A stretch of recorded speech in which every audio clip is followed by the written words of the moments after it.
నిన్ను గూర్చి నువ్వు బాధపడగలగాలి ఈరోజు. అయ్యో, నేను దేవుణ్ణి ఎరిగిన వ్యక్తిని, ఎందుకు ఇట్లా అయిపోతున్నాను నేను? దేవుడు నాకు వాక్యం ఇచ్చాడు, రక్షణ ఇచ్చాడు, సంఘం ఇచ్చాడు, సహవాసం ఇచ్చాడు, సేవకుని ఇచ్చాడు, ఎన్నో వర్తమానాలను ఇచ్చాడు. అయినా నేను ఎందుకు ఇట్లా అయిపోతున్నాను?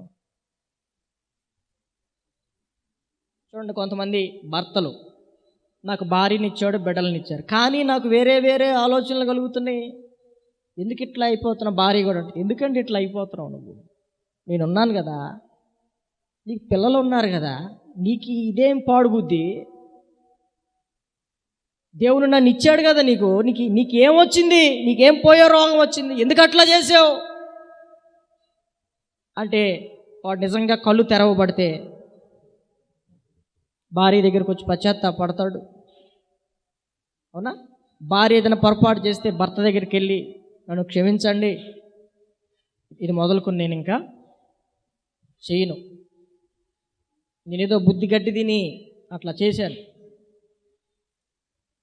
ఒకవేళ వాళ్ళు క్షమించలేకపోవచ్చేమో భర్తని భార్య, భార్యని భర్త.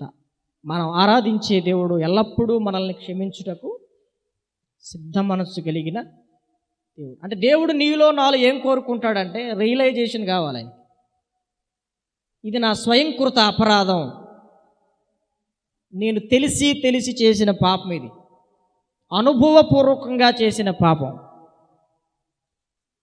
ప్రభువా, నన్ను క్షమించు, ఈ శాపం నుండి నన్ను విడిపించు, ఈ పాపం యొక్క పర్యవసానం నుండి నన్ను విడిపించు, ఈ బాధల నుంచి, ఈ ఇనప కట్ల నుంచి, ఈ మనోవ్యాధం నుంచి, ఈ నేత్ర క్షీణత నుంచి, ఈ హృదయ కంపము నుండి, ఈ రకరకాల భయం కలవరాల నుండి నన్ను విడిపించమని అడగగలిగితే ప్రభు సహాయం చేస్తాడు. లేదు, ఇవన్నీ లేవు, నువ్వు బాగానే ఉన్నావా? ఇలాంటి అనుభవాల్లో బతుకుతున్న బిడ్డల సంఘంలో కొంతమంది ఉన్నారు, వాళ్ళ కొరకు ప్రార్థన చేయి. ఇలాంటి అనుభవాల్లో సంఘానికి వెలుపుట కొంతమంది ఉన్నారు, వాళ్ళ కొరకు కూడా నువ్వు ప్రార్థన చేయకపోతే అసలు నువ్వు రక్షింపబడిన వ్యక్తి అనటానికి అసలు సూచనే కాదు. అది మోషే అంటున్నాడు, అయ్యో ప్రభువా,